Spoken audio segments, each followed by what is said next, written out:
Happy Wednesday, Jack. Thank you ever so much for joining us again. As always, we really do appreciate it. So as we usually kick off, let's do this in the normal fashion. Have you anything that you are excited about this week? Anything you want to discuss or tell the people? I'm sure they want to know. So let's have it.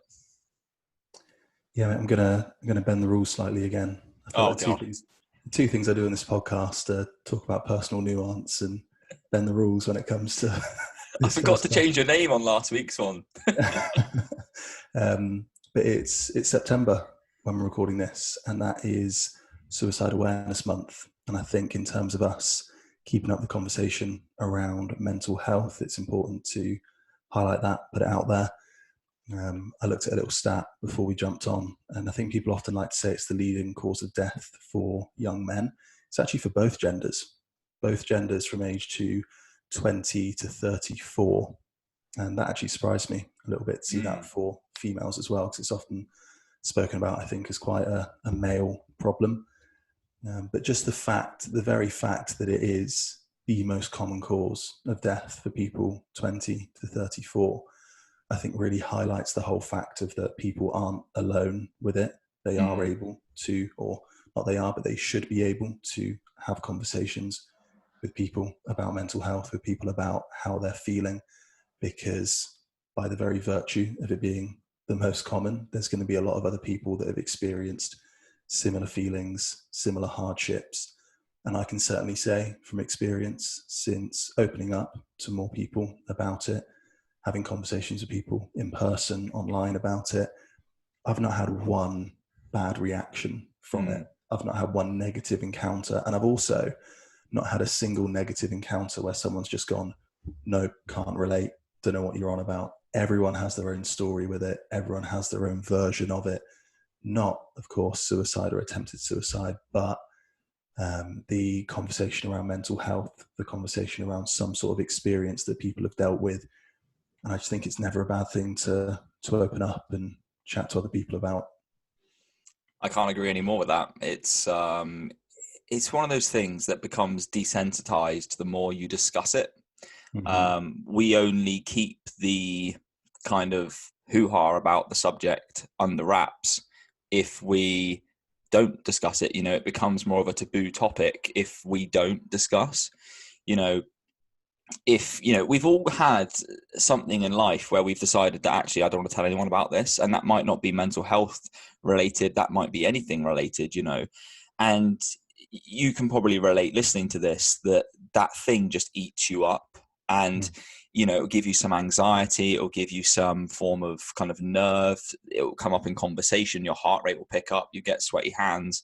And the thing is, when you start to talk about that more often, that secret, which it is effectively of mental health and how you feel about a situation, someone or something, becomes this thing inside you, which effectively sits there in your head like, I can't deal with this conversation. And, we've discussed before how people sound off about things, and you've got to take a step back and think what's going on inside this person's life right now that means that they need to sound off like they have.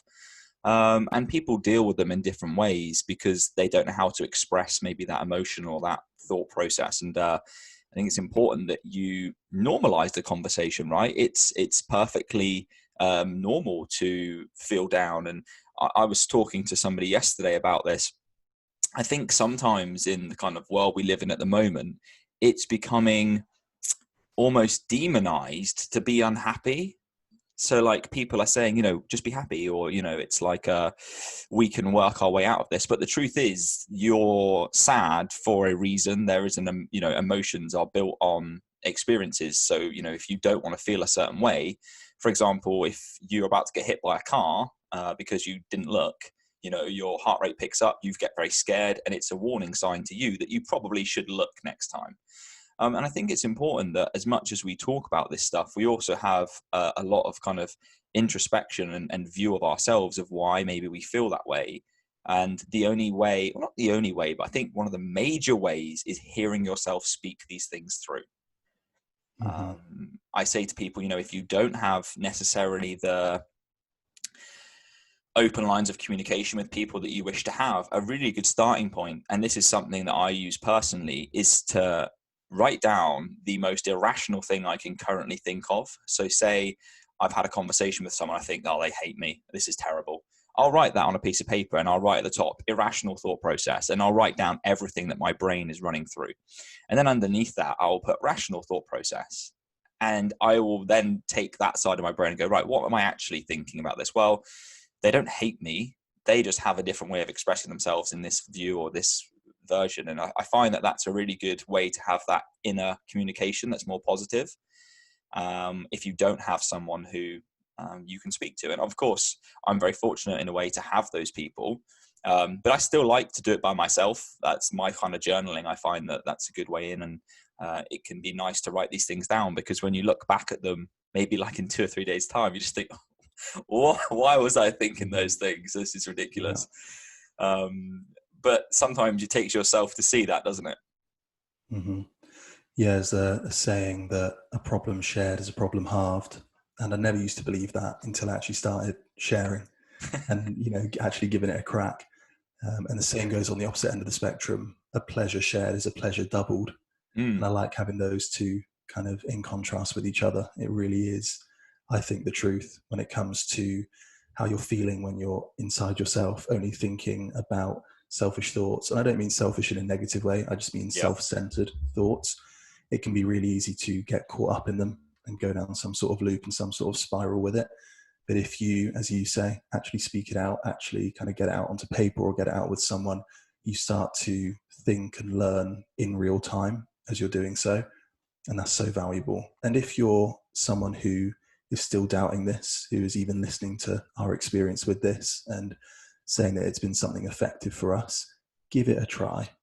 Do a little scientific experiment with yourself, because if you're not happy now, there's not a whole lot to lose, right? If you're not happy with how things are going and how you're dealing with your problems, why not try and share it with 3 close people, or the next 3 conversations that come up for you that you're having in your head, decide to share that with 1 person. Give it a try and see how things pan out over the next couple of weeks. I would wager that it's probably going to feel a whole lot better to have that conversation with someone you trust and someone you can confide in than just rattling around in your head for another couple of weeks. Yeah. And I think that the main thing you said there is, what have you got to lose? You've everything to gain at the moment. And the chances are, if you're feeling very low or you're feeling very down, then if you're on rock bottom, then you've only got the ladder to climb, right? And the first thing you can do to get on that ladder is to start kind of vocalizing these things. And hopefully, if we can continue to spread the conversation, we continue to all talk about these kinds of things in a way that is encouraging of conversation, encouraging of the way that people feel, then, for want of a better word, less people become a statistic. Less people become a part of that age group who have unfortunately taken their own lives and things like that. And it is really important. I'm really glad that you brought this up, Jack, at the start, because it's something which we can all do our bit to help, right? And you often see things kind of float around social media like, oh, post this photo for this. And, while I think there's probably more people can be doing with that kind of thing, it's a start, right? It's a start, and it's a foot in the right direction to moving with that. And it's great to have. It really is. And very grateful that you brought this up. What about yourself? What's going on for you? So to flip the conversation on its head a little bit here, I actually had an interesting experience this morning. So I've been going back to the gym now because, well, I have a good little gym here, which is great, and I'm very grateful to have that. But I moved back to the gym, as I said a few weeks ago, because I wanted to get my hands on some more equipment that I can train my legs with to basically finish off my rehab from my last knee surgery. And this morning I experienced something very interesting. And I always think to myself, when I train my legs, I have like this kind of irrational thing. And this is where this comes in for me, where I just think I should be able to do this. I have the right to do this. And the truth is, I don't have the right to squat anything of what I used to do. That's complete bollocks. You have to earn that. It's not just, oh, I used to squat 200 kilos. Woohoo. That was an old life. And I had this conversation with a client earlier this week, and I kind of said to them, the best way to deal with this, and actually this is probably a good bit of information if anyone's struggling with this at the moment, wipe the slate clean. Don't chase an old you, because you're not you anymore. You are a new you. And if you put a glass ceiling on yourself of going, oh, I used to squat 70 kilos, I'm going to get back there. Fuck that. Go to 100 kilos. What's to stop you? You know, just because you did it before doesn't mean you can't do more now. And that held me back so much, because every time I went in the gym, I used to look at the bar and I'd be like, 50 kilos, good Lord. Well, that's such a negative mindset. I spent 6 months not being able to walk properly. So, hey, you know, being able to squat anything is a huge achievement. And actually, I came to realize that was such an ungrateful view on life. And it made me miserable, to be honest. So anyway, my kind of rehab's been going really well. And this morning I was recording some stiff leg deadlifts. And I realized that I actually train into an RIR for my right leg, not my left leg. And when I squat and when I do anything, I'm always tuning in to what my right leg is doing. And it was quite interesting because I kind of hobbled out of the gym, but not because my left leg was like sore or anything like that, or that my right leg was hurt. Just my right quad was absolutely cooked. I couldn't walk properly. Because this morning I decided that it was time to kind of let the lid off that, my squats a little bit, and kind of let my ego do a little bit of work, because I find that does help when it comes to pushing back any kind of negative thoughts. And I squatted really well. I was really happy with it. But instead of focusing on my right leg, I just focused on the bar and moving. And then I put the bar back and I took a step back and I was like, oh, okay. This is where we are now. Feeling lopsided. Yeah, very lopsided. But this is actually really exciting for me. And I'm sure you can tell this in my voice, and you're probably thinking this guy's nuts. But to me, this is huge, because I spent the best part of 18 months not being able to work my quad at all. I couldn't really squat. I couldn't walk very well. I was very lopsided, loads of back pain and stuff. So to me, being able to experience that level of pain almost, or like engagement from that quad, is so exciting for me. And I kind of left the gym like wobbling side to side like a pregnant woman. No disrespect to pregnant women. And I was just so happy. And people were looking at me like, what's wrong with this guy? And I was just like smiling walking out of the gym. So yeah, I'm pretty excited about that. I was really happy. And I think like the days of me training to RIR for my right leg are starting to come down now. And to be honest, I probably trained to like an RIR 5 on my left and maybe like a 1 to 2 on my right, just because I didn't want that to be the fact, I don't want my left leg getting way far ahead of my right and then my lower back starting to hurt again. So it was well worth doing. It was well worth taking the time to do that. And I'm really excited for what's to come. I've no doubt I'll probably get some kind of hiccup in 6 weeks time, 10 weeks time. My knee will decide it's had enough at that point and I'll have to take a week off or something. I don't care. That's fine. I'll be grateful for the weeks I've had to train and walk and run and do those kinds of things. And I think that's an important thing to remember. So positivity from me. I'm very happy this morning. So yeah, things are good. Let's dive in, shall we? Yeah, man, let's do it. So today we have a question that I think we get asked probably a lot of the time, more than most, and that is how to build big glutes. Now, it would be very easy for us to sit here for the next 6 hours and probably run through the livelihoods of people to figure out why they've not grown big glutes, and how they could do that. But we're going to go in with a ranking. We're going to go in with a top 5. So I want to know what your top 5 glute exercises are, and there's a couple of caveats. The first one is top 5 they have to do for a year. So they can, if you give these exercises to someone, they don't get to trade them out. They have to do them for a whole year. And the client we're discussing here is just your very normal, someone who comes to us, wants to train glutes. So there's no nuance. It literally just is, if you had to say, what would they be? Okay. Well, it depends on the... No, Captain Nuance. Okay, first one. And I would actually rank this first, which is probably going to cause me some hate, but I'll give some examples as to why, is a back squat. I would put a back squat in there first, or some squat variation. This isn't going to be the case for absolutely everyone. Some people who, for example, might come to us and say, I want to build my glutes, but I don't want to grow my quads anymore, we're not going to put a ton of squat work in for them. Yeah. Or some people that have back troubles or, whatever it is. Again, I'm going down the personal nuance route. I'll shut up. But for You can't help squats, it. You can't help it. squats are a cracking lower body builder, including glutes. And one of the reasons I love them so much is because you can really load them incrementally. You can progressively overload with them really well. I think you can make very clear progress from different squat rep ranges as well. You're saying you have to do them for a year.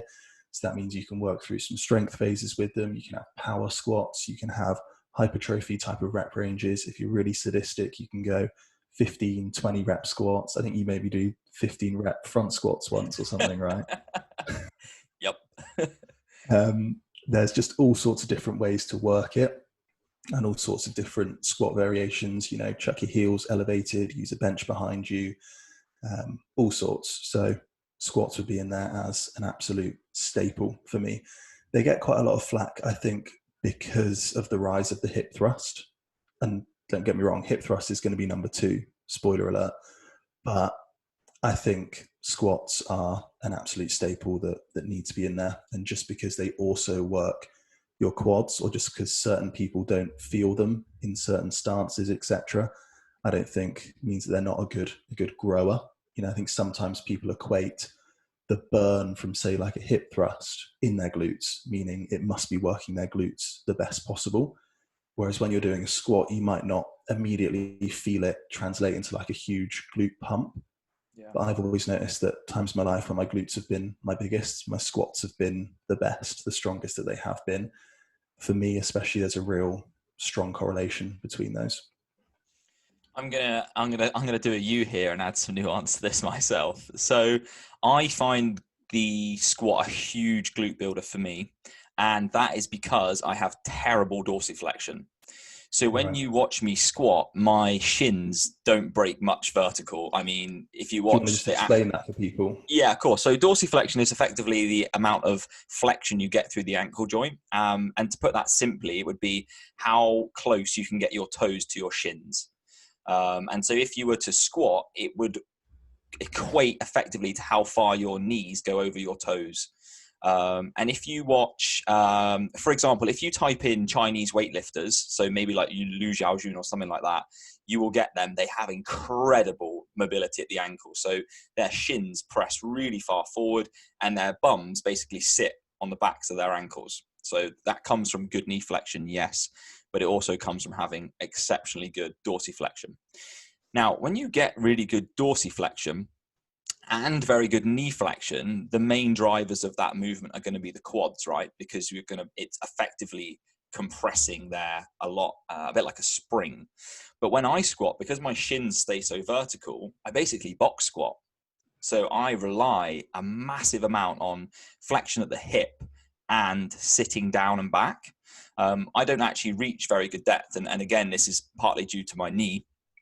I physically can't. I've got a block there now, so I just match that. But when I squat, I get a huge stretch out of the glutes because I sit back like a box squat. Mm-hmm. So I always find that if I squat for the first time, so when I first came back to the gym a couple of weeks ago and started bringing them back into my plan, I was so sore. Sitting on my chair to work was sore, and it's because I get such a good stretch.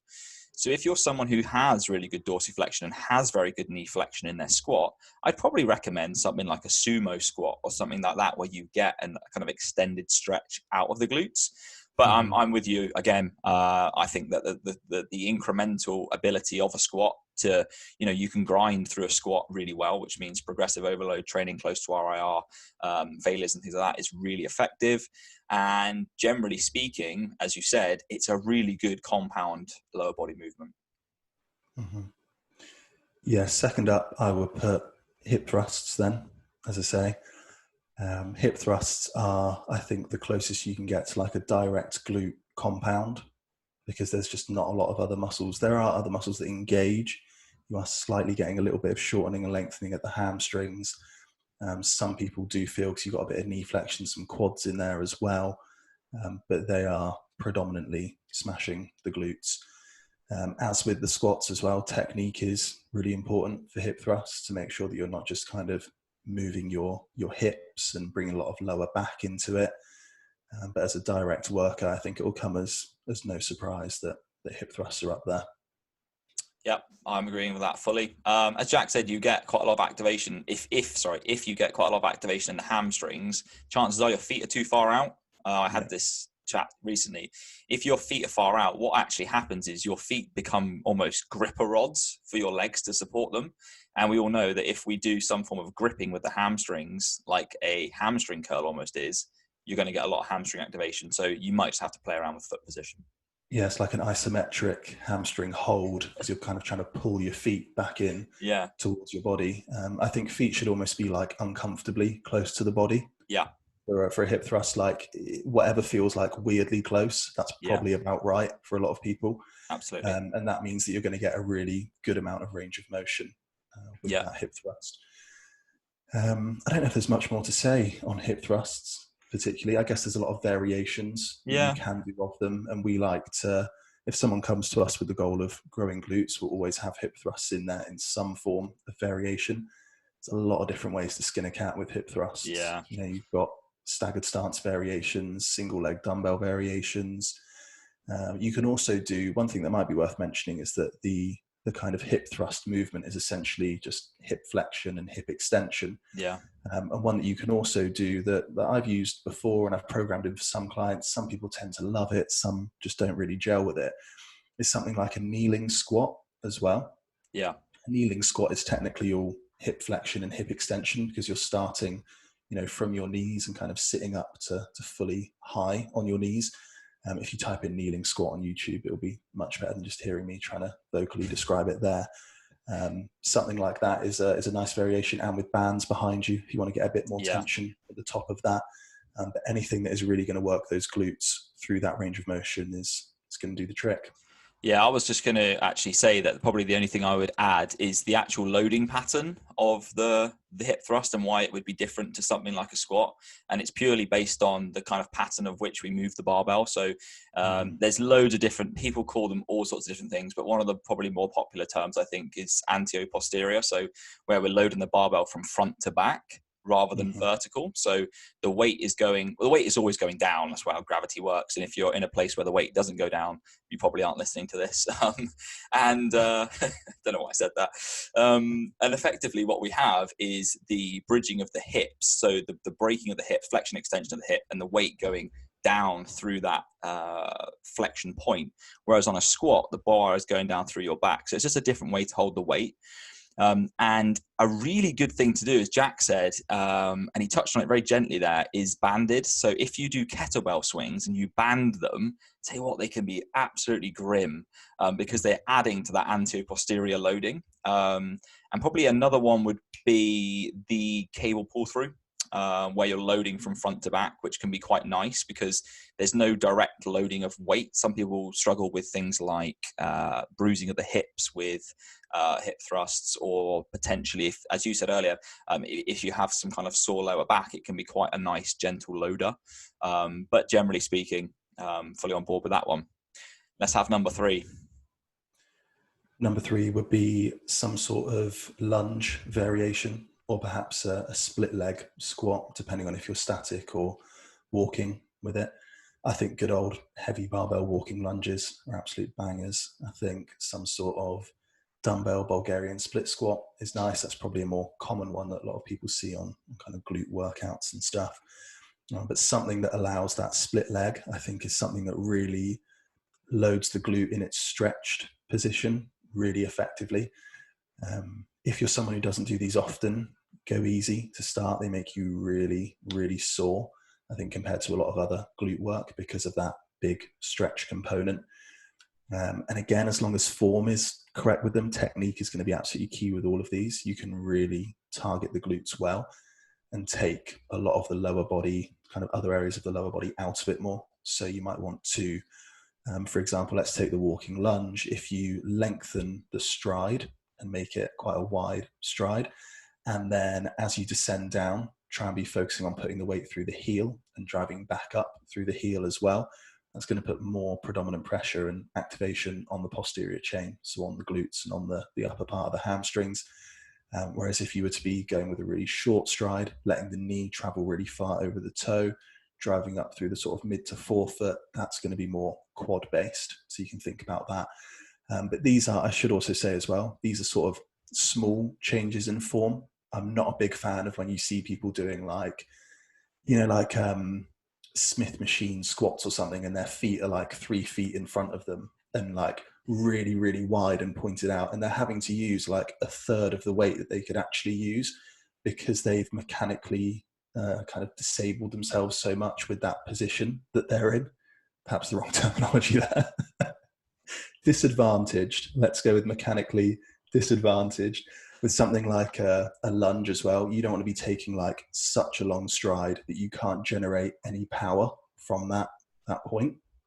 But making those subtle changes in the same way as like when you squat, slightly turning your feet out, so you've got a little bit of eversion, kind of like your feet are facing 10 and 2 on a clock. If you imagine that, that's enough. You don't have to be your feet pointing sideways to the point where it's painful. You mentioned about stretch. Maybe it'd be a good idea to explain that because in the Bulgarian split squat, you said it's really good to get a stretch.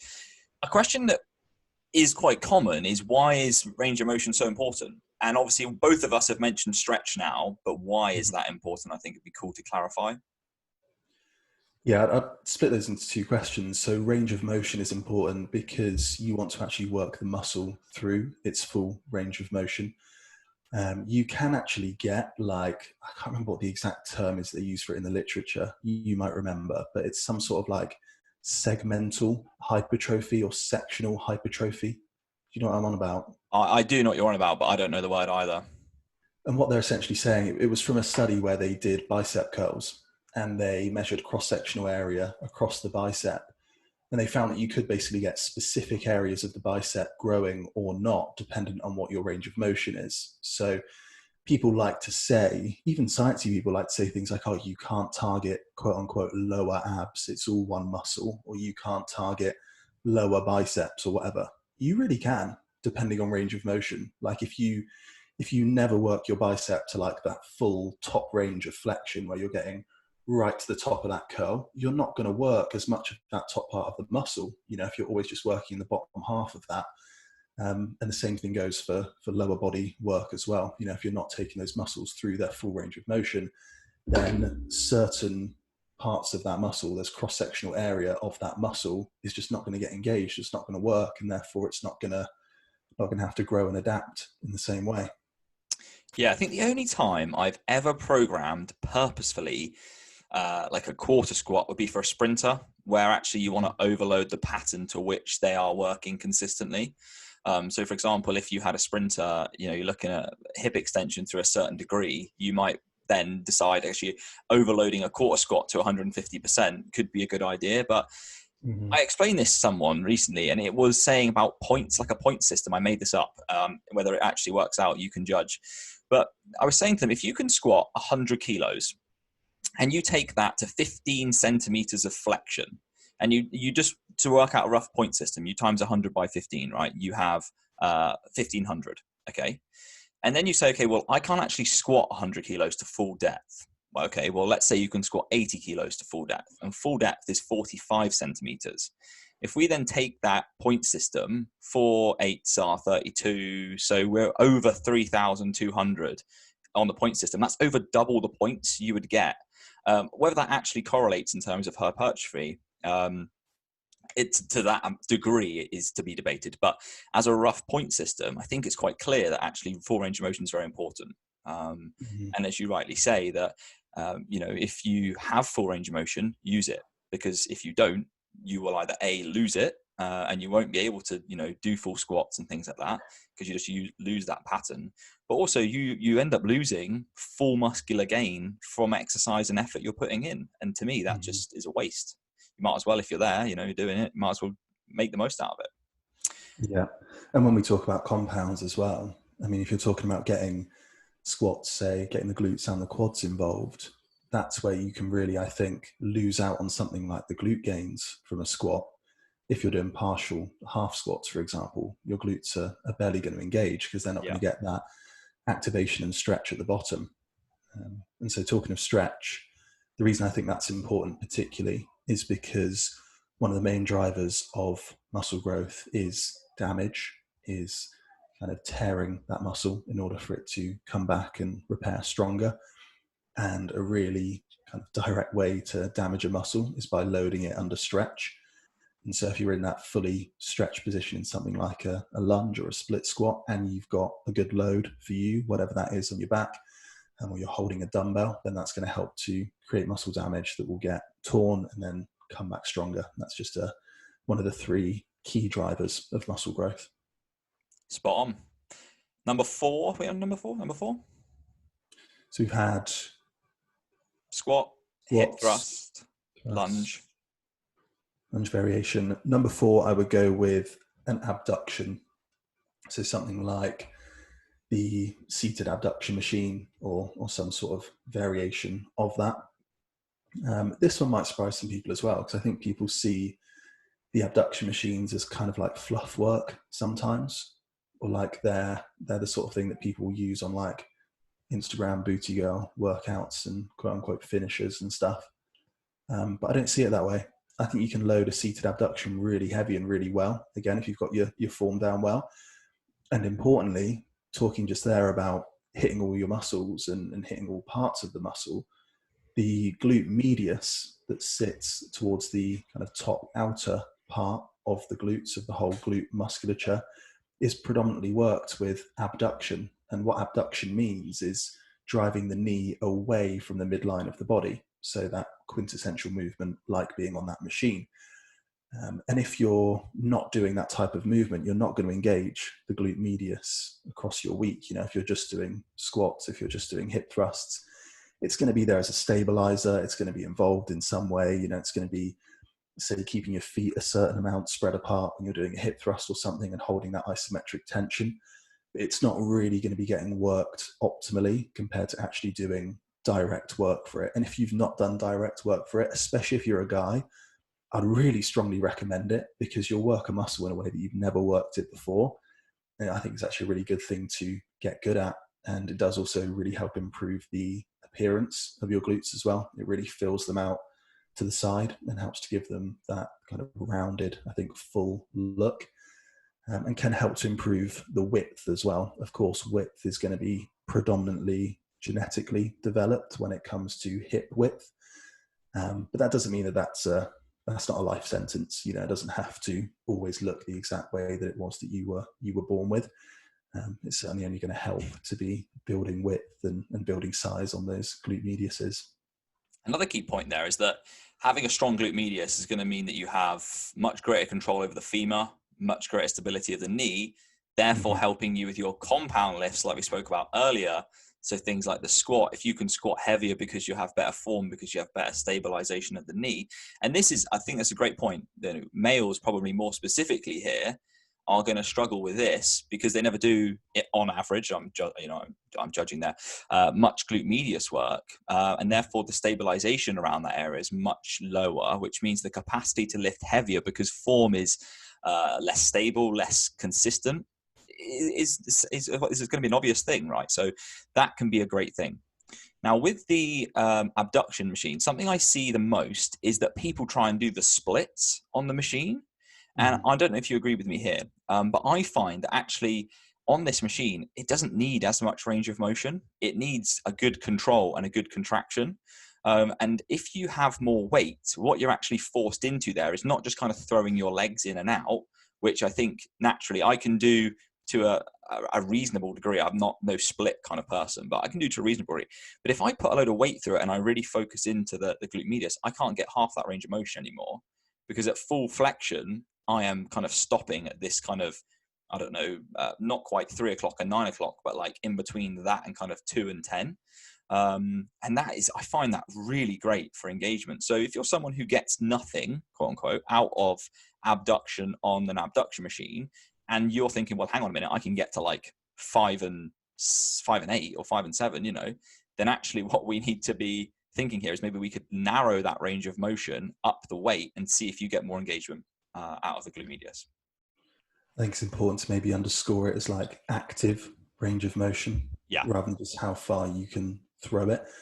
And something I think that's key for that on the abduction and the adduction machine, so that's the one where your knees are coming inwards towards your body, is actually thinking about torso position. Because what you'll see a lot of people do is kind of start a little bit forward, kind of throw themselves back a bit as they open the legs outwards, and then kind of push the torso up and through, move the spine in order to get that extra bit of flair at the end. If you've actually really fixed your torso in position, it becomes a lot more difficult. It's certainly a lot more difficult to shift a lot of weight as well. Sometimes I'll program in like forward leaning abductions for people. And that often throws up a bit of an eyebrow from clients. They'll be like, because that is typical booty girl workout, you know, like holding onto the machine in front. Oh, And yeah.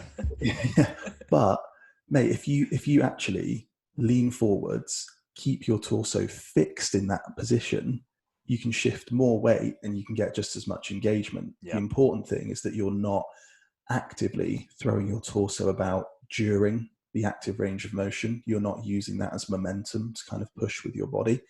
So whether you're sat bolt upright, whether you're leaning slightly back, whether you're leaning forwards, as long as you're maintaining that position at the spine really meticulously throughout that set, and then focusing on how far out can you get your legs, you know, whilst really engaging those glutes, I think they're an absolute heavy hitter for glutes and underrated. And I've also, going back to that thing about guys, I've never seen a single other guy at my gym use the abduction machine. And I think that is an opportunity missed when you say for carry over to sumo deadlifts, carry over to back squats, and just like stability. You know, even if you're a guy that like plays football, plays rugby, Sport, massive. like lateral movement is really important, and lateral stability. If you want to protect your knees, if you want to protect your hips, if you want to be strong in rugby, I think it's a really important thing to have. Absolutely. A couple of nuances I found with machines when it comes to abductions, and some of them are rich shit. And I found that if you look at the mechanics of them, some of them, the lever arch, where the base from where the legs go out from. So if you know the pads you put your knees against, if you go down from those pads, there's a bar that comes back to underneath you. On some of the machines I found to be less effective, the bar actually originates from back behind you. But on some of the most efficient ones, the bar sits right underneath your backside. So the fact that the arms almost go in this straight underneath your quads. And as Jack mentioned earlier, one thing you do want to make sure is that your feet are in the right position. I see some people with like their legs like all the way out on like the last stirrup. And that's going to be much, much harder for you if you're trying to get more range of motion, because you just made the moment arm another XY, degrees longer, which means that your ability to produce force is just decreased massively. So you want to, again, almost be uncomfortably close and then work out from there, not start uncomfortably far away and then go, oh, maybe I'll move them in. And that comes down as well to where you put your bum. So sometimes I sit right at the edge of the seat and sometimes I sit right at the back. It entirely depends on where that kind of arm starts on the machine. Again, if I'm probably really struggling to describe what I'm seeing here, but if you really do want to know, let me know and I'll send you some pictures of examples. And I find that difference and the ability to actually look at it and go, right, how's this machine working? Okay, well, actually, I need to sit further forward, or I'm going to sit right at the back to try and get the most out of it. And no machine's created equal unless it's like Life Fitness, or like Matrix. There's a difference between those two machines, and I have to sit differently on those. Yeah, I've even seen variations on those. Sometimes you go in and you think, oh, it's a Life Fitness one, I've used this before, and then it's a newer edition or something. Yeah, no, absolutely. I think it's better to think about things in terms of your body position and adapt your body position to that machine rather than, just going, oh, this is this machine, it tells me to sit here and put my legs there. That's what I'm going to do. Try and think about where you want about a right angle at your knee. Yeah. Generally, don't you? So a right angle at your knee created between your lower leg and your upper leg. You want to be in a position where you can fix that torso in place. And ideally, you want to be somewhere on the seat as to where you can really grab onto the sides, whether that's the sides of the seats or the handles themselves.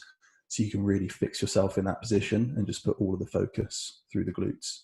With what you're saying with the machines, is it when the actual, almost like the cable system itself loops up back around you? Yeah, I know what you mean, and that's just because a lot of these machines, especially things like the abduction and adduction, are going to be kind of levered differently based on their cable systems. Yeah. And sometimes you'll use a cable that's just purely like an up and down and it feels really fucking heavy.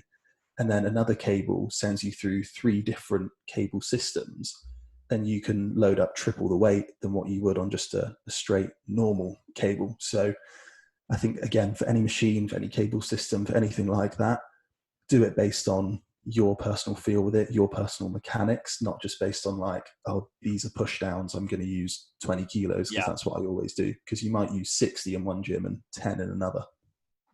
100%. Last but not least then, number 5. So number 5. This is the hardest one. I think those 4 are definitely ones that I would underscore. I think a 5th is where you could certainly go to town on having a lot of personal preference with it. Boo. I would probably chuck in some sort of hip focused deadlift variation. So sumo deadlifts or a barbell Romanian deadlift. May seem weird that I'm chucking this in last as well, especially when we've already discussed things like abductions. But I think you only have a finite amount of time and recovery in a week. And actually, we've discussed this before. You'll probably be on the same page with me about this, that deadlifts can very much be like an optional adjunct to a lot of training plans because their recovery load is so demanding, it's so high. And there's a lot of fatigue that comes with them. And so if you're trying to program in a good amount of squats in a week and nice and heavy, and you're trying to program in a good amount of hip thrusts, and you got some lunge variations or whatever, also getting in a good amount of heavy sumo deadlifts is going to be really difficult. And unless someone said to me, I really want to grow hamstrings and glutes, I don't want any quad activation, then I might favor more towards sumos and less on the squats. But generally, I think I'd kind of err towards more squatting for a lower body plan rather than more deadlifting. Yeah, I'm agreeing with you. So I would go slightly differently for that 5th exercise, only based on, as you've said, that kind of stimulus to fatigue kind of ratio there. So I would probably go with some more fluff based work, because if we had to keep Stairmaster kickbacks. Well, that's it. Mic drop. I'm done. Don't get me started on Stairmaster kickbacks, please. We don't have enough time or enough patience.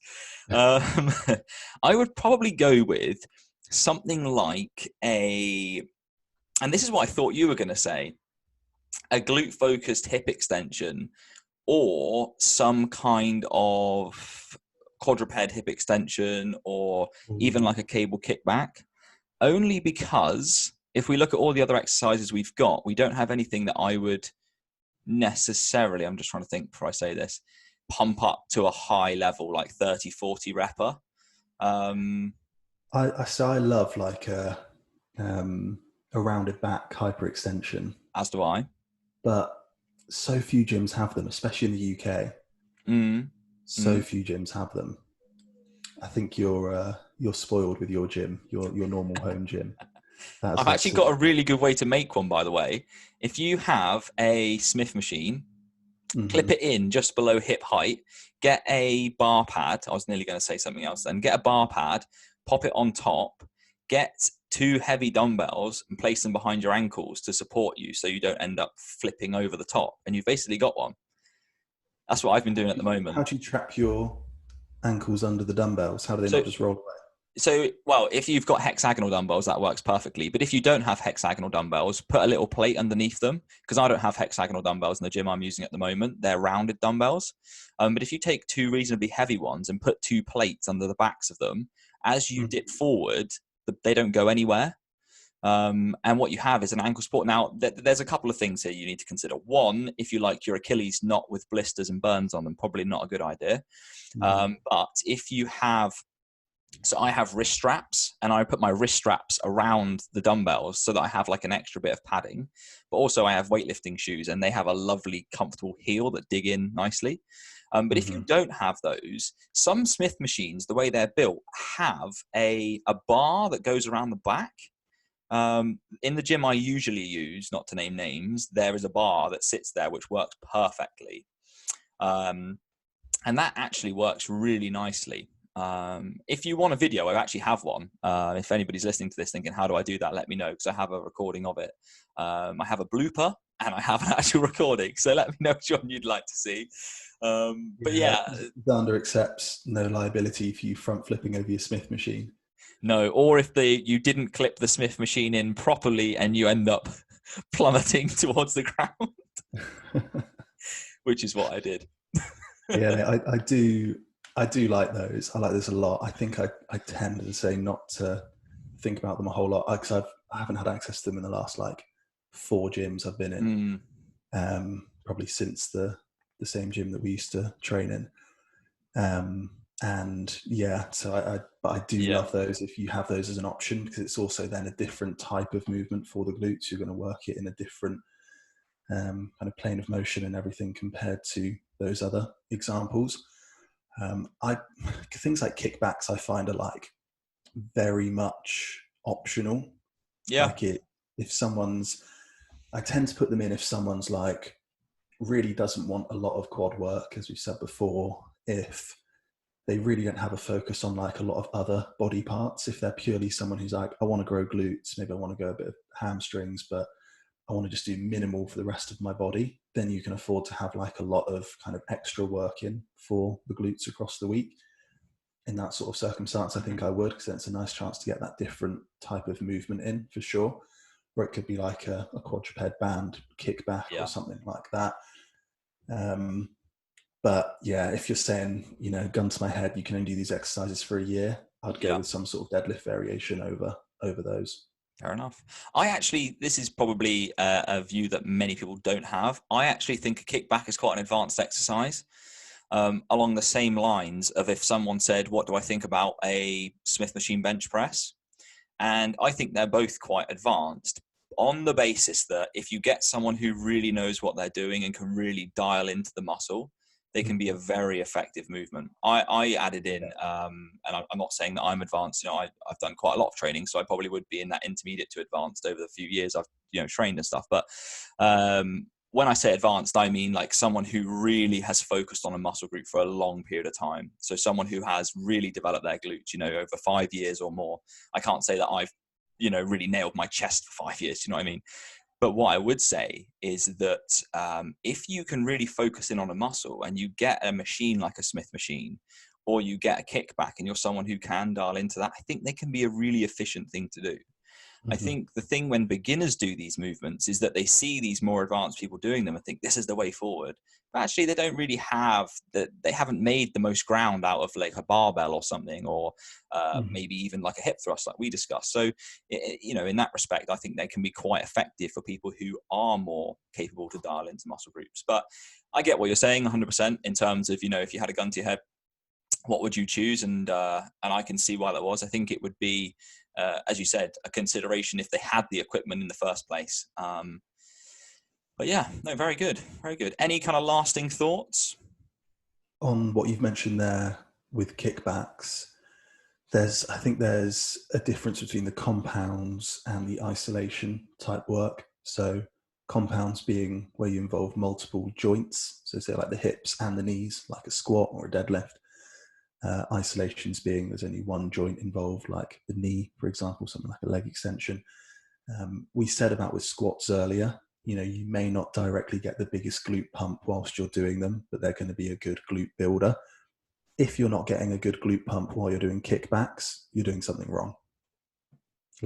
You have to understand the difference between the exercises where you really need to like tap into the muscle when you're purely isolating that, versus if you're doing squats and your form's great, your technique's all sound, it's probably fine if you're not feeling them all too much in that moment.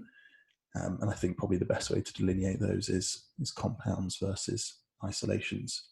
Because any time where you're really trying to hone in on that one singular muscle, you should feel it directly working. Otherwise, you're just going to be shifting the load through your knees, through your hips, or to the muscles that you're not wanting to work. Yeah, quite a common one I get is I feel my hamstrings more when I do kickbacks than my glutes. And my response to that is you're doing it wrong. Because if your hamstrings are firing up more than your glutes are, the chances are you're flexing the knee. So again, it's about trying to isolate the glute and lock out the leg. And again, as we've spoken about throughout this, it's about finding the form that suits you with that. It's not necessarily about going, oh, I saw XYZ do it like this, it must work. And you're like, well, I've tried this for 6 weeks and I've got nothing. It's like, well, if I'd done it for 2 weeks, I probably would have gone, how do I do this better? But no, if you keep the leg straight and you flywheel it back almost on a straight angle. And as Jack rightly said, if you don't get a stimulus out of that after trying it 2 or 3 times, either adapt it and do it better. But if you're someone who's intermediate to advanced, then the chances are you should have got a response to that. If you're someone who's very new, chances are it's going to take you a bit longer because you just haven't got the mind muscle connection there yet. But I probably wouldn't be doing that as a beginner per se. Because as I said, I think there's so much better things to be doing as a beginner in terms of bang for your buck than a kickback. Look, I guess I'd tie this up just with saying that there could be different variations of these. There could be different reasons why we've put different things in different clients' plans, or if you come to us after this and decide to get a plan and you don't see squats heavily feature and you're wondering why, there's going to be always nuances to this stuff, as I have to caveat, right? There's going to be different scenarios where you have to take these things into consideration, and that is what personalized programming is. You have to consider things like fatigue across the week, volume load as a total for each muscle group, which secondary muscles are getting hit, recovery for subsequent sessions, and just personal preference. If you hate squats, it doesn't mean you can't ever build big glutes. And it means that you probably shouldn't have them in your plan if you're going to turn up to the gym with a sour face every time you've got squats in your session. That's a great place to end there. I agree with those points. And generally speaking, if you are someone who, has a plan and you have questions, ask the damn question, because there'll be a reason it's there. Don't sit on a plan and be like, why haven't I got squats? And then wait for the next plan to come around to be like, hey, can I have squats now? Ask the question, because if there's a reason you don't have squats and then you go ahead and you just squat anyway, it may completely throw a spanner in the works for what actually is trying to get done. So I think Jack will agree with me fully on this, ask the question, because if we don't know the answer to that question, then it should not be there. Or it should be there if you've taken something out that should be there. Jack, thank you ever so much for your time as always. We massively appreciate your insights to all of this stuff. And I'm sure the guys will have a few questions for us waiting. So as soon as they come in, I'll let you know, and maybe we can discuss them on a future one. But for now, thank you ever so much. Enjoy the rest of your Wednesday, and we'll all speak to you again soon. We're going to be adding in a Q&A to the podcast in a few weeks' time. And to do that, we're going to need some questions from you guys. So do go over to our team Instagram page at JLX Coaching on Instagram, of course, and click the link in the bio, and it will take you to a quick Google form where you can fill in any of the questions you've got, and we will get to those in the podcast to come. As for coaching, you can also check the link in our Instagram bio for that, or go to the website, which is at the moment jacklenton.com, and you will see the links to coaching there. Have a good day.